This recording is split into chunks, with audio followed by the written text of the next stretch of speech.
If you could speak to Elon Musk for 5 minutes, what would you ask him, and what would you hope to find out? Elon, if you're watching this, bro, come on. My biggest question is around culture. So I worked at the company for a little over 4 years. I was on the supply chain side.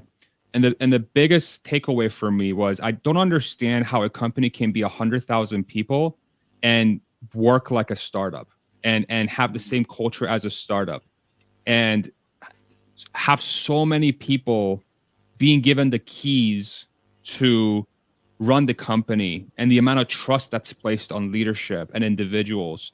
That is completely unheard of to me. I did not see that. I just don't know of any other company that exists at that size. You'll have companies that are 20 people, 50 people, where that startup sort of mentality of everybody wear 1,000 hats and I trust you to do the right thing, that exists. But when your company is 100,000 people, the amount of trust you have to place on the individual is completely bananas. So what does that mean? You have to hire the best possible talent in the world.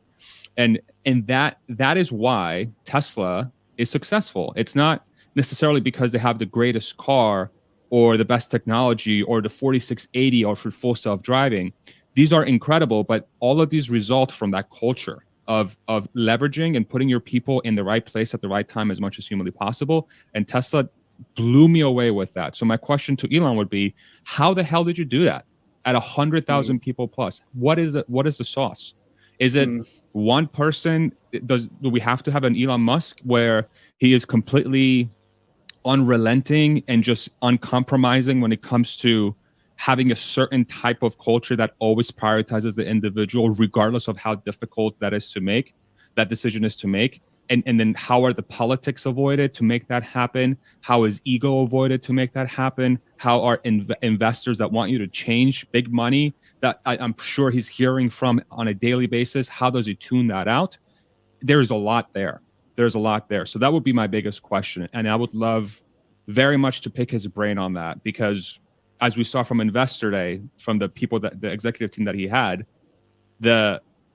one of Elon Musk's best talents is knowing who to hire and where to put them and trusting them.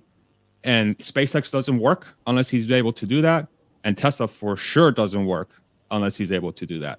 So, and I don't think that part of him has been explored at all. We explore his engineering, his scientific talent, but his people skills, he's shown some weaknesses in the public arena, but he obviously also has tremendous strength. And not, everybody's gray. We're not black and white. Everybody's on a spectrum of strengths and weaknesses. And Elon Musk is no different. As much as people want to believe he's an alien, he's a human being just like the rest of us. He just has learned how to leverage his strengths to the maximum and offload the things that he's not great at to other people. So that is what I would spend 4 hours talking to him about that. And then I'll let other people smarter than me talk to him about the engineering. Yeah. To carry on that legacy, eventually someone's going to have to replace Elon at some point or another. Is it better that an operator comes in then, or a visionary to really lead the company? That's such a good question. I think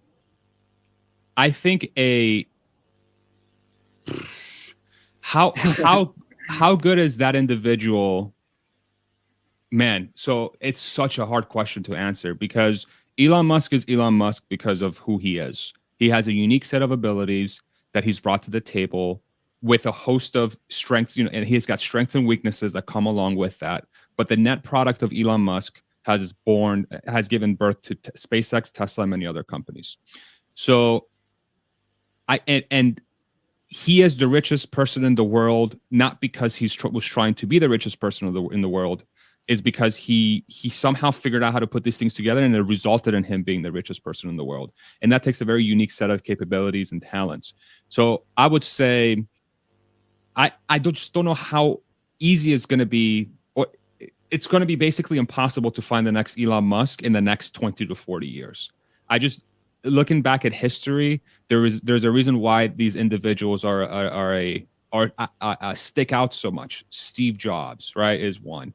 And there's others as well that I can name. But so if I was, for whatever reason, if I was in a leadership capacity at Tesla, I would be less worried about trying to replicate an Elon Musk and trying to figure out what are the things that we need to maximize the company's success into the next 10 to 20 years while keeping that vision alive as much as we can. And that's going to be a very hard thing to do, not because they don't have the right talent, but because of how unique Elon is in what he brought to the table. So is it going to be something similar to a Tim Cook, where you're going to have an operations guy come in and they're just going to be extremely good at figuring out how to fill a truck with phones by making the boxes smaller and figuring out how to make the supply chain as cheap as possible while retaining a similar level of quality? Maybe, but man, the sort of prestige of Tesla kind of like goes away a little bit when you think about that, right? But then on the flip side, your true visionary guys, typically, no disrespect to any visionaries, but they should not be relied upon to drive a workforce because they're out there. They're dreaming about the future. Elon is both in some respect, and that's why he's so successful. So I don't know, man. It's so hard. It's such a hard question to answer. It really depends on where the company wants to go. And if the company wants to bank on vision, then bank on the vision, but expect your operations to suffer. If they want to bank on operations, you can do that all day long and become extremely profitable. But like, say Elon leaves for whatever reason before the bot is completed, I don't think the bot gets to its true potential without somebody like Elon at the helm, or whatever other things are in the future for the company that and Elon Musk would have the vision to put in place, and then use his engineering and operational skills to actually implement it, and his leadership skills to get the right teams in place to execute on those visions. Yeah, it just really decides what the board wants to do at that point, and that's way beyond my pay grade. Yeah. But those are my thoughts. Yeah. So one of the great opportunities of Investor Day actually was to see how good the leadership is at Tesla. For me, I've been following the company since I think 2017, 18, something like that, and I'd never really got the chance to appreciate how good that top tier talent was. For me, Drew really stood out. I thought Drew was great. I thought it was nice for Zach to get a little bit of limelight as well, because normally you just hear him reeling off numbers. Any other leaders at Tesla which you're really impressed by, or you were really impressed by on the March 1st Investor Day? I'm really glad we got to hear from Tom for the first time, really, and especially at least us on the Western side of society. I know Tom has had a lot more exposure in the Asia and sort of the region of the world where he originates from. But it was really cool to hear from Tom. I think his legacy speaks for itself. He was able to whip up Shanghai in 9 months with his team. Just makes no sense. And now you're putting him in charge of all Gigafactory launches, essentially. So we should see something very similar from Monterrey and Nuevo León in Mexico. So I was impressed by Tom. He came across as a very genuine guy who obviously knows his stuff through execution, but seemed very humble, team first. I think it's kind of a servant leader, which is phenomenal to see. And of course, hard to gauge when you only hear him talk for a few minutes. But you can, I was in leadership positions for basically my entire career, and you kind of get a vibe, you kind of get a sense from like some of how they speak, how they carry themselves, who they talk about, the sincerity in their eyes. You can kind of tell if somebody is being honest or not. And to me, Tom comes across as somebody who's very honest. Drew and Zach have always been very, very talented and impressive, and I think they'll be at Tesla for a long, long time.